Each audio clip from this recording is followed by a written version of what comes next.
Estamos con el abogado Andrés Salazar. Él es subdirector de la Unidad de Delitos Económicos, Medioambientales, Ciberdelito y Lavado y Asociados del Ministerio Público de Chile. Gracias, profesor, por compartir con nosotros esta entrevista. Y bueno, queremos conversar, queremos conocerle primero y cuál es su actividad. Bueno, desde la llegada del fiscal nacional Ángel Valencia en enero del 2023, soy subdirector de esta unidad que usted mencionó, un nombre bastante largo, pero que se dedica principalmente a la asesoría de los fiscales en Chile en materias complejas como delitos económicos. Pueden ir desde las simples estafas hasta fraudes más grandes en el contexto del mercado de capitales chileno. También en delitos ambientales, que tanto en delitos ambientales como en cibercriminalidad, que es la tercera especialidad que me toca coordinar junto con mi equipo en Chile. Y delitos económicos tenemos nueva legislación. Entonces tenemos un desafío muy importante para la implementación de estos nuevos estándares jurídicos que vinieron primero a elevar las penas en materia de delito económico y a crear delitos ambientales que no teníamos. Hoy día, a partir del 17 de agosto de este año, contamos con una legislación moderna que por fin nos va a permitir hacer frente a delitos de grave daño ambiental o de contaminación no autorizada.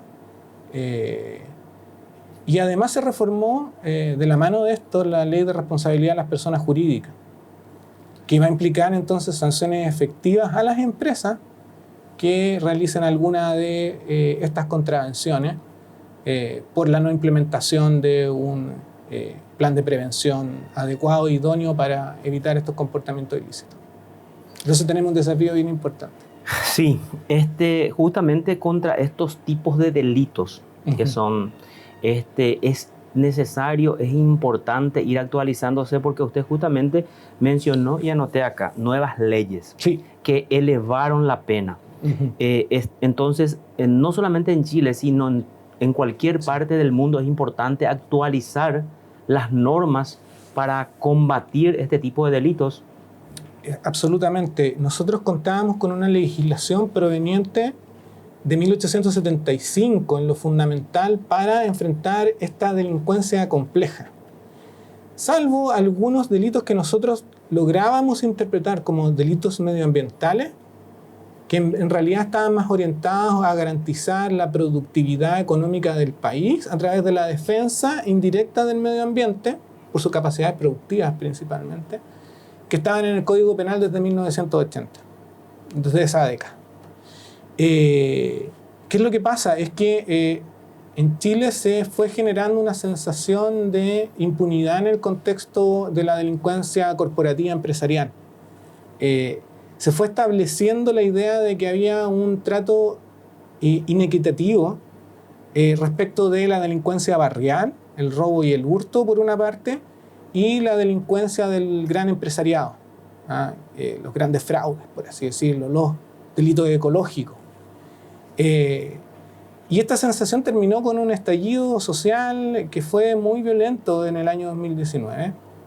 Y como mecanismo de compensación de ese déficit que exhibía nuestro ordenamiento jurídico, el Parlamento, de la mano de un grupo movilizado de académicos, tendió a establecer una legislación más adecuada al siglo XXI. ¿Y por qué más adecuada al siglo XXI? Porque la legislación con la que nosotros contábamos daba cuenta de un perfil, por así decirlo, criminológico de un delincuente que no se corresponde al delincuente económico. Entonces, habían muchas atenuantes que favorecían al delincuente económico que en realidad son inaplicables a la persona con mayor preparación y a la cual le exigimos más en una sociedad. Entonces, con esta nueva ley se ataca a un agente hiperracional que sabe lo que está haciendo, que sabe cuáles son las consecuencias de su acto y por lo tanto se le aplica un estatuto especial que restringe fuertemente la posibilidad de sanciones alternativas a la cárcel y que, por lo tanto, se adecúa mejor al grado de culpabilidad que poseen aquellos que tienen más conocimiento y más poder económico en la sociedad. Con esto se trata de atacar criminalidades honrando el principio de igualdad ante la ley, porque el principio de igualdad ante la ley lo que exige es tratar de manera desigual lo que es desigual. A quien tiene mayor responsabilidad, entregarle un estatuto más gravoso. A quien tiene menor responsabilidad, por lo tanto, sí reconocerle ciertas posibilidades. Por ejemplo, la posibilidad de reinserción social. Claro, es algo a lo que mira la legislación de la delincuencia común. Nosotros queremos que las penas en estos casos tiendan a que la persona se reinserte en la sociedad. Pero la pregunta relevante acá es, ¿podemos esperar eso de una persona que no solo está suficientemente socializada de antemano, porque tiene una profesión universitaria, porque es respetada socialmente, porque tiene un capital cultural que no ostentan el resto de los ciudadanos? Entonces, mucho de la esperanza de resocialización que tiene la pena en el contexto de la criminalidad barrial no es adecuado aplicarlo en el contexto de la criminalidad empresarial. Y eso entonces trata de establecer un dispositivo normativo más adecuado para enfrentar estos dos tipos de criminalidad. O sea que hay que hacer esa diferenciación entonces entre los que cometen, hay que adaptar la ley, hay que reformar si no existe, en todo caso, para no aplicar, o sea, es imposible aplicar, digamos, esa misma disposición legal a una persona que se dedica a robar celulares, o subir en los micros y asaltar los pequeños montos de dinero que los que se organizan, Exacto, los que forman una asociación criminal para defraudar al Estado o para cometer otro tipo de crímenes. Exacto, y eso pasa porque efectivamente son fenómenos criminales distintos. La legislación a la que nosotros estábamos acostumbrados estaba pensando, como tiene un origen decimonónico, estaba pensando en el delincuente que comete de propia mano el hecho delictivo. Entonces, la persona que inserta el puñal. Esto requería entonces una relación física directa entre el victimario y la víctima. Pero cuando estamos hablando de delitos que se cometen en el contexto empresarial, si nosotros mantenemos esos mismos parámetros para juzgar ese tipo de delitos, lo que nos lleva al resultado es la impunidad, porque nadie comete un delito financiero de propia mano, nadie entierra un puñal, nadie lesiona a la hacienda pública como fractura un brazo, por ejemplo. Se trata de contextos donde hay división del trabajo. Por lo tanto, muchas veces los tipos penales son cometidos, los delitos son cometidos por diversas personas que se ubican en distintas posiciones en la empresa. Muchas veces los delitos se cometen por omisión y no por acción, por dejar transcurrir las cosas, por no adoptar controles eficientes para defraudar al fisco, para invertir en la bolsa de manera racional y adecuada, para cuidar los intereses de los inversionistas que han confiado en aquello, o para evitar la contaminación ambiental que se produce por no adoptar medidas idóneas para ello. Entonces son distintas formas de enfrentar el delito. Y, a ver, esa parte, no sé si capté bien, si para volver a repetir en el tema y para ese tipo de delincuencia organizada, delincuencia estructurada, la ley no puede prever o no es conveniente que pueda prever unas salidas alternativas. Hay que sancionar o hay que enviarlos directa a privarlos de libertad. ¿O cómo sería eso? No, siempre está la posibilidad la ley, efectivamente, la nueva ley en Chile prevé un estatuto más gravoso en términos de responsabilidad, pero eso no quiere decir que no hayan salidas alternativas al conflicto penal. Lo que sí que estas salidas alternativas se van a restringir para los casos menos graves. Y en los casos más graves, la idea es tratar de promover la acción penal para conseguir responsabilidades, penas efectivas. De hecho, una de las innovaciones que establece la ley con carácter general para la delincuencia económica es la posibilidad de cooperar con la autoridad para denunciar delitos que de otra forma no podrían ser investigados. Por ejemplo, colusiones económicas. Estos pactos para subir el precio de los productos, aunque sean bienes de primera necesidad. Nosotros tuvimos un gran caso en que se alteraron los precios de medicamentos de primera necesidad en Chile. Entonces, la idea es que también darle la posibilidad a personas que se encuentran al interior de la organización empresarial para denunciar esto ante las autoridades y al primer delator beneficiarlo con exención de penas, por ejemplo, en la medida en que aporte antecedentes que son relevantes para dar cuenta de un delito que de otra forma sería muy difícil de descubrir. Y además tenemos las salidas alternativas propias del proceso penal, en la medida en que se pueda indemnizar a las víctimas, en la medida en que se pueda reparar al medio ambiente. Son cosas que tenemos que tener en consideración, pero sí que se restringen otras penas sustitutivas que sean que el cumplimiento efectivo de la pena para los delincuentes económicos fuera más bien ilusorio. Hoy día tenemos todo este abanico de posibilidades y una fuerte presión a que los que están involucrados en este tipo de delitos se autodenuncien y si no podrían enfrentar una presión efectiva. Y cuando la legislación como la nuestra es más endeble, es más complaciente con la gente que tiene poder, porque nosotros acá sentimos esa misma sensación, esa sensación de impunidad que usted dijo que le llevó a Chile a un estallido social. Porque la gente que tiene dinero repone o paga y sale o evade la prisión. Entonces queda esa sensación de impunidad en la gente. Ahí se puede apretar un poco más la norma, porque usted habló de que se elevó la pena también, que es una de las modificaciones de esta nueva legislación. Yo creo que, hay cuestiones políticas en su pregunta que son susceptibles de ser respondidas por las instancias políticas. O sea, en la medida en que una sociedad tome conciencia de cuáles son los factores que inestabilizan políticamente a esa misma sociedad, pueden tomarse medidas que enmienden ese camino, que a nosotros nos llevó en nuestro caso a un estallido social. Por varias cuestiones. Entre ellas, la sensación de impunidad que se percibía y la diferencia con que el Estado trataba a sus ciudadanos. Una de las medidas es aumentar las penas, efectivamente.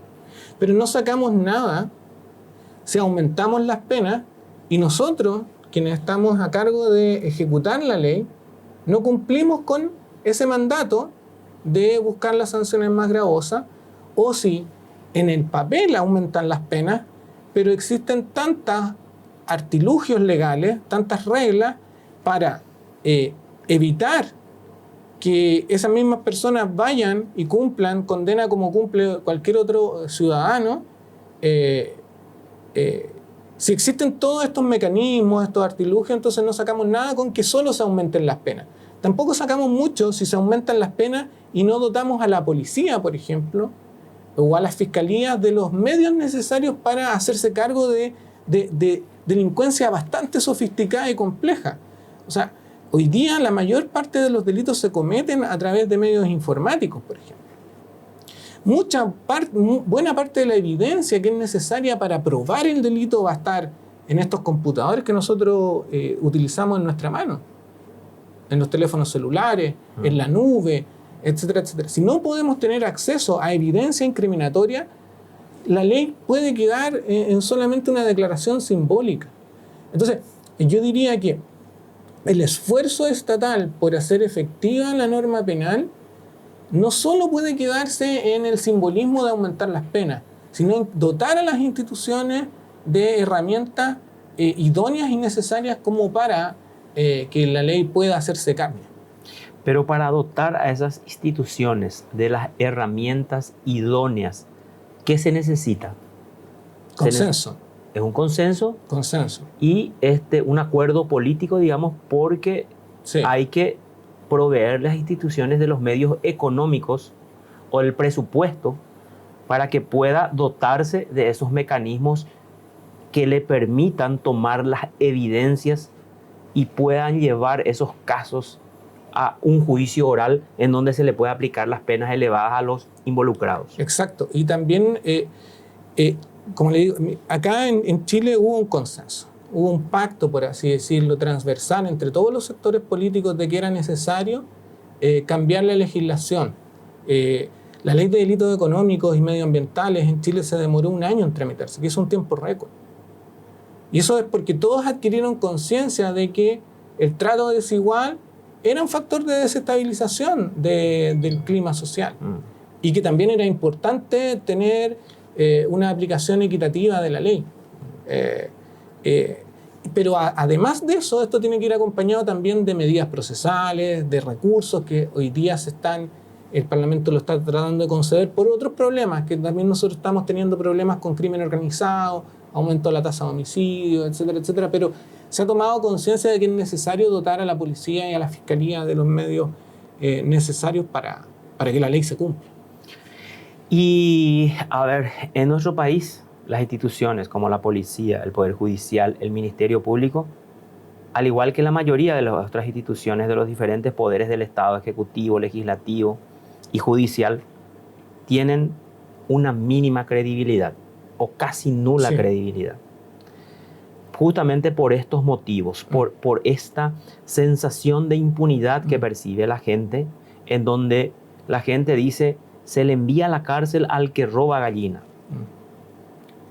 y no se le envía preso a los guantes blancos, a los que tienen poder económico o a los que tienen protección política. ¿Qué hacemos? ¿Cómo hacemos para que la ciudadanía no pueda tener más esa sensación de impunidad hacia su poder judicial? Aplicando la ley con justicia. Y lo dicho en el contexto de la ley de delitos económicos que estábamos revisando, no quiere decir que borremos la presunción de inocencia o que los empresarios no tengan derecho a defenderse y que en algunos casos también tengamos que desestimar ciertas persecuciones penales que son injustificadas. Pero lo que sí es que nosotros, y esto es una responsabilidad que nos cabe a quienes nos preocupamos del cumplimiento de la ley, Fiscalía y los tribunales tienen que ser igual de rigurosos para la aplicación de la ley en el contexto del robo y del hurto, en el contexto de la delincuencia barrial, como en el contexto de la delincuencia corporativa. Si ese es un estándar mínimo del Estado de Derecho. Y nosotros tenemos que estar empeñados en dar cumplimiento a ese encargo que nos ha dado la Constitución y las leyes. Es parte del Estado de Derecho, es parte del principio de igualdad ante la ley. No podemos obrar de otra forma. Y si la ciudadanía tiene esas expectativas en nosotros, es con razón. O sea, si es la delegación de funciones que la democracia nos ha otorgado a nosotros, tenemos que cumplirla. Y esto también forma parte de lo que puede ser la corrupción interna de las instituciones del control, Sí. del poder económico que puede constituir o que constituye una tentación muy grande para los jueces y fiscales, además de la injerencia política o del poder político. Sí. ¿Cómo controlamos, cómo hacemos para que ese funcionario que, como usted está diciendo, tiene la responsabilidad de aplicar la norma igual para el que roba la gallina e igual para que vacía los fondos del Estado? Hay que tener controles internos, controles cruzados, facilitar la denuncia anónima, la transparencia de nuestras actuaciones. Nosotros tenemos una potente ley de transparencia en Chile que nos obliga a mostrar todos nuestros actos administrativos, nuestras decisiones político-criminales. El control de la prensa es fundamental. Siempre la democracia se basa en el check and balance, en el control cruzado de las instituciones. Y obviamente siempre está el riesgo de corrupción de nuestros funcionarios. Nosotros contamos, por suerte con buenos controles institucionales. En casos en que ha habido duda de comportamiento ministerial de algunos de nuestros funcionarios, bueno, se ha aplicado la legislación vigente, pero es un riesgo permanente y de eso dependemos de la mayor transparencia posible y del mayor control de agencias independientes a nosotros, los tribunales, etcétera, etcétera. Y acá en Paraguay nosotros tropezamos con ese inconveniente, porque existen leyes de transparencia, pero que las instituciones no llevan a la práctica. Entonces tropezamos con ese grave inconveniente, porque tenemos lindas legislaciones que dicen que los ciudadanos tienen que acceder, pero se choca con un grave inconveniente, que no se consigue las informaciones ni a veces por pedido de información pública que te garantiza la norma, que te garantiza la ley. Y por otro lado, la autoridad es muy renuente, es muy reacia a rendir cuentas de sus acciones al frente de una institución. Son problemas graves porque la ciudadanía merece informarse. Obviamente hay casos donde nosotros no entregamos información, si se trata de una investigación abierta, donde se están realizando diligencias que no podemos revelar para la mejor aplicación de la ley, tenemos causal justificada para no entregar y eso nosotros lo hacemos valer. Pero si se trata de informaciones que ya ha sido hecha pública o de otros actos del Ministerio Público que son más abstractos, que no tienen que ver con una cuestión concreta, estadística, o sea, nosotros no tenemos causal legal para oponernos, más allá de que se pueda lesionar la seguridad nacional o esas cosas que se entienden. Sí. Yo creo que parte por, primero, empoderar a la ciudadanía como requirientes de información, demandantes de información veraz, oportuna, y que ojalá estos mecanismos tengan algún tipo de sanción ante su infracción. Yo no conozco el sistema paraguayo, pero lo que pasa en Chile es que las autoridades, cada vez por las demandas de la ciudadanía, por las demandas de los medios de comunicación y organismos e instituciones que están especializadas en materia de transparencia, que nos exigen dar cuenta de nuestro actuar, nosotros sentimos la obligación. De hecho, hay como soft law, o sea, ciertos incentivos como premiar a la mejor institución en términos de transparencia, ganarse al público y lo mismo que estábamos conversando, la confianza de la sociedad en esos términos, en que más allá de que nos equivoquemos, si cualquier institución se puede equivocar, podemos tener decisiones impopulares, pero lo importante son los fundamentos y que esos fundamentos sean consistentes con las decisiones legislativas, con la ley que al final del día identifica intereses generales, intereses comunes, el bien público. Y eso es lo relevante. Ahora, evidentemente, el que actúa bien no teme a esa transparencia. Sin embargo, esa autoridad que cede ante presiones políticas y ante presiones económicas difícilmente es la que dé a publicidad su actuar. La ciudadanía, ahí, ¿qué es lo que puede hacer? ¿Tiene que organizarse? ¿Tiene que manifestarse? Yo no, claro, eso, yo creo que hay canales institucionales para realizar esto. Por ejemplo, en Chile hay ONGs muy importantes que están preocupados del tema de transparencia. Hay asociaciones civiles que exigen datos, asociaciones que están preocupadas por los derechos de las víctimas, por ejemplo. Y esas como organizaciones intermedias de la sociedad son muy relevantes. No se trata de ir a la calle y quemarlo todo, sino que utilizar la democracia en beneficio de la propia democracia y ojalá los mecanismos de participación ciudadana sean cada vez más accesibles. La educación es fundamental, etcétera. Yo no digo que en Chile tengamos todos los problemas resueltos, porque eso no es así, pero sí que sentimos el control de la ciudadanía muy de cerca. Y eso es muy importante. Usted habló también que una de las reformas hace referencia a la responsabilidad de la persona jurídica. Sí. Esa modificación o esa introducción que se hizo dentro de la nueva legislación ¿en qué medida contribuyó en Chile y puede contribuir en otros países en la lucha contra esta criminalidad organizada? Hay varios factores en los cuales nos podríamos entretener, pero no tenemos el tiempo para dar cuenta de la importancia que tiene el compliance y la responsabilidad penal de la persona jurídica como incentivos al buen comportamiento de las empresas. Lo principal es que las empresas, esto quizás desde la perspectiva criminológica, tienen que cuidar su marca, su imagen. Es un activo intangible que ellas ostentan. Entonces, verse a sí mismas como buenos ciudadanos corporativos es relevante. Luego, sanciones importantes que pueden traer aparejadas y que le duelen a la empresa. Por ejemplo, la prohibición de contratar con el Estado por una significativa cantidad de años no deja de ser menor para sus estados financieros. Entonces, la ley chilena ahora contempla en casos graves de infracciones a la norma que pueda venir un supervisor externo que no tiene nada que ver con los directores o gerentes de la empresa a administrar la empresa por un tiempo. Entonces, son cuestiones que le duelen no solo a los gobiernos corporativos, a las personas que están administrando la empresa, sino principalmente a sus accionistas.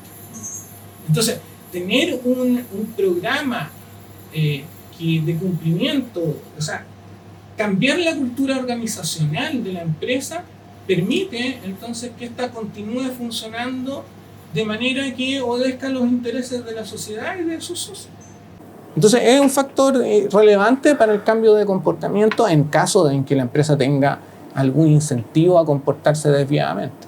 Y el combate a la criminalidad organizada produce mucho beneficio económico. Y ese beneficio económico de una u otra forma tiene que ser insertado dentro del sistema financiero, que es lo que se conoce por lavado de dinero. ¿Cómo se combate? ¿Cuáles son los mecanismos eficientes para combatir el lavado de dinero? Nosotros en Chile ahora estamos en una cruzada en contra del crimen organizado y la herramienta fundamental, yo diría, es el análisis patrimonial. O sea, en general, el crimen organizado lo que busca es lugares, estados, territorios donde pueda mover con facilidad sus recursos, donde pueda transformarlos desde el mercado lícito al mercado, desde el mercado ilícito al mercado lícito. Entonces, lo que hay que poner es piedras en el camino.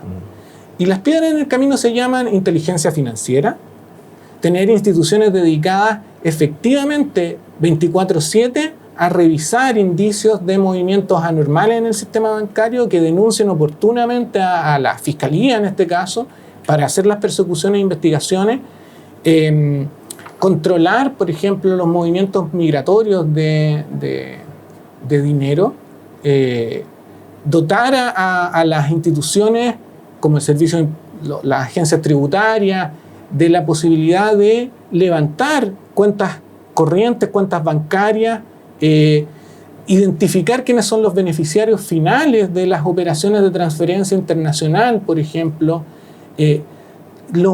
las mayores atribuciones posibles para que con inteligencia los países puedan identificar estos movimientos inusuales de dinero y poder capturar ese dinero rápidamente, conservarlo y quitarlo de las organizaciones ilícitas.